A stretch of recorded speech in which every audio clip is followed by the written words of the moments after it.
ఏపీలో జరుగుతున్న హింసాకాండపై కేంద్ర ఎన్నికల సంఘం సీరియస్ అయింది.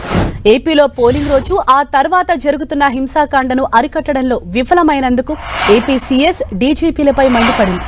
ఇవాళ మధ్యాహ్నం 3:30కు ఢిల్లీలోని కేంద్ర ఎన్నికల సంఘం కార్యాలయానికి వచ్చి వివరణ ఇవ్వాలని ఆదేశించింది. ఎన్నికల్లో హింసకు తావు లేకుండా చూడాలని తాము పదే పదే హెచ్చరించినా తగిన జాగ్రత్తలు ఎందుకు తీసుకోలేదని ప్రశ్నించింది కేంద్ర ఎన్నికల సంఘం. ఏపీలో జరుగుతున్న హింసాకాండపై మీడియాలో వస్తున్న వార్తలను తీవ్రంగా పరిగణిస్తున్నట్లు తెలిపింది. ఎన్నికల అనంతరం హింసాకాండను అరికట్టడంలో ప్రభుత్వ యంత్రాంగం ఎందుకు విఫలమైంది? హింసాకాండ జరుగుతుందని ముందుగా ఎందుకు పసిగట్టలేకపోయారు? ముందస్తు జాగ్రత్తలు ఎందుకు తీసుకోలేదని నిలదీసింది. ఇది ఎవరి వైఫల్యం? దాడులకు ఎవరు పాల్పడుతున్నారు? ఎవరిని లక్ష్యంగా చేసుకుని దాడులు జరుగుతున్నాయని ప్రశ్నించింది. అధికారులు ఎలాంటి నివారణ చర్యలు చేపట్టారన్న దానిపై నివేదిక సమర్పించాలని, వ్యక్తిగతంగా వివరణ ఇవ్వాలని కేంద్ర ఎన్నికల సంఘం ఆదేశించింది. కేంద్ర ఎన్నికల సంఘం నోటీసులతో ఏపీ సెక్రటేరియట్లో సీఎస్ జవహర్ రెడ్డితో DGP Harish Kumar Gupta, intelligence DGP Kumar Vishwajit భేటీ అయ్యారు. పోలింగ్ ముగిసిన తర్వాత జరుగుతున్న హింసాత్మక ఘటనలపై వీరంతా చర్చించారు. ఇవాళ ఢిల్లీలో ఎన్నికల కమిషన్ ముందు ఇవ్వాల్సిన వివరణపైన చర్చించారు. ఈసీకి సమర్పించాల్సిన నివేదికపై సమీక్షించారు.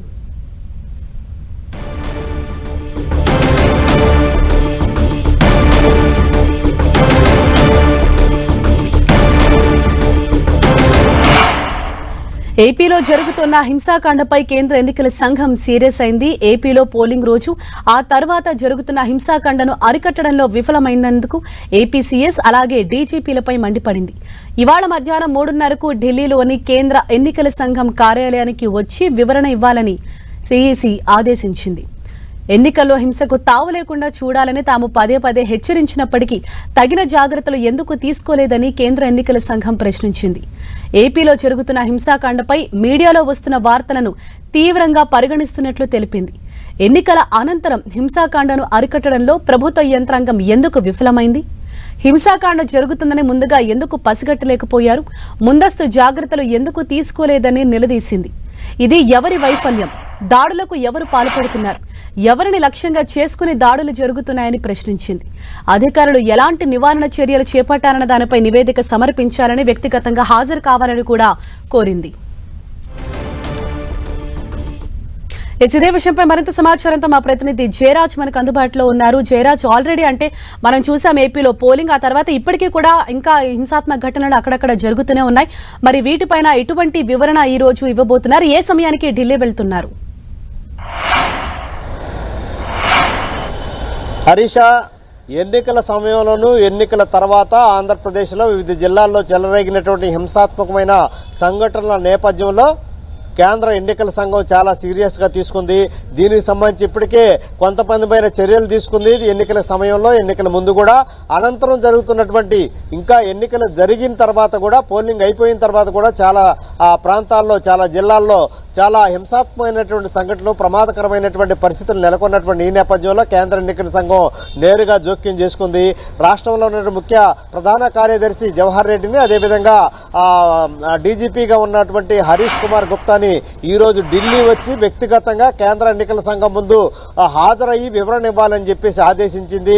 ఈ రోజు మధ్యాహ్నం 3:30 గంటలకి ప్రధాన కార్యదర్శి జవహర్ రెడ్డి, అదేవిధంగా డీజీపీ హరీష్ కుమార్ గుప్తాలు ఇద్దరు కూడా 3:30కి కేంద్ర ఎన్నికల సంఘం దగ్గరికి ఢిల్లీ వెళ్లి వ్యక్తిగతంగా వారికి వివరణ ఇచ్చేటటువంటి అవకాశం ఉంది. దీనికి సంబంధించి కూడా పూర్తి స్థాయిలో ఎన్నికల సంఘం ఆదేశించింది. అసలు మొత్తం మీద, రాష్ట్రం మొత్తం మీద దాదాపు 3068 అత్యంత సమస్యాత్మకమైన గ్రామాలు, ఆయా పోలింగ్ స్టేషన్లు ఉన్నట్లు కేంద్ర ఎన్నికల సంఘానికి నివేదిక ఇచ్చినటువంటి రాష్ట్ర ప్రభుత్వం ఎందుకు ఆయా ప్రాంతాల్లో కట్టుదిట్టమైనటువంటి చర్యలు చేపట్టలేదు?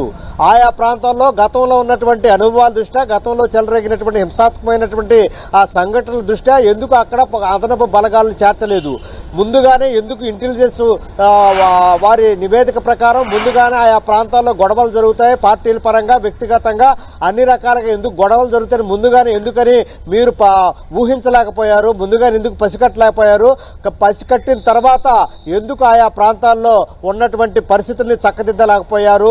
అన్ని రకాల రాష్ట్రం ఇచ్చినటువంటి నివేదిక ప్రకారం కేంద్ర ఎన్నికల సంఘం అన్ని రకాలైనటువంటి స్వేచ్ఛని స్వతంత్రాన్ని మొత్తం పౌరులకు ఇచ్చిన నేపథ్యంలో వారందరూ కూడా స్వేచ్ఛగా స్వతంత్రంగా వచ్చి ఓటు హక్కు వినియోగించుకోవాలని ఆదేశాలు జారీ చేస్తున్న నేపథ్యంలో కేంద్ర ఎన్నికల సంఘం నుంచి అన్ని రకాల అనుమతులు అన్ని రకాలైనటువంటి షరతులతో కూడినటువంటి అనుమతులు ఇచ్చినటువంటి నేపథ్యంలో ఎందుకు పోలీస్ వైఫల్యం చెందింది, ఎందుకు ప్రభుత్వం వైఫల్యం చెందింది, పూర్తి స్థాయిలో దీనికి సంబంధించినటువంటి వివరణ ఇవ్వాలని చెప్పేసి ముఖ్య ప్రధాన కార్యదర్శికి అదేవిధంగా డీజీపీ కూడా ఆదేశించినటువంటి నేపథ్యంలో ఈరోజు కడప, అనంతపురం, అదేవిధంగా పల్నాడు, మొత్తం ఇటు తిరుపతి ఈ జిల్లాల్లో వరుస సంఘటనలు జరుగుతూ ఉన్నాయి.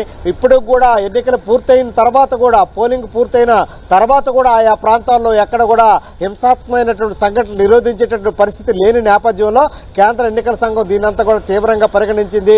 ఈ డీజీపీకి అదేవిధంగా సీఎస్ కూడా పూర్తి స్థాయిలో దీనికి సంబంధించిన వివరణ ఇవ్వాలి, నివేదిక ఇవ్వాలి అని చెప్పేసి కేంద్ర ఎన్నికల సంఘం ఆదేశించిన నేపథ్యంలో ఈరోజు మధ్యాహ్నం 3:30 గంటలకి కేంద్ర ఎన్నికల సంఘం ముందు ఇటు సీఎస్ అటు డీజీపీ కూడా హాజరు కాబోతున్నారు. దీని తర్వాత వారు ఇచ్చినటువంటి వివరణ, రాష్ట్రంలో ఉన్నటువంటి పరిస్థితులు, చోటు చేసుకున్నటువంటి సంఘటనల నేపథ్యంలో అన్ని కూడా కూలంకషంగా పరిశీలించిన తర్వాత కేంద్ర ఎన్నికల సంఘం ఏ విధమైన చర్యలు తీసుకుంటుంది, ఏ విధంగా సంతృప్తి చెందుతుందా లేకపోతే పూర్తి స్థాయిలో అసంతృప్తి గురయ్యి జరిగినటువంటి సంఘటన మీద ఇంకా మరింత సీరియస్ అయ్యి తదుపరి చర్యలకు పూనుకుంటుంది అనేటటువంటి అంశం గురించి ఈరోజు 3:30 గంటల తర్వాత తెలిసే అవకాశం ఉంది. హరీష. Thank you Jayaraj.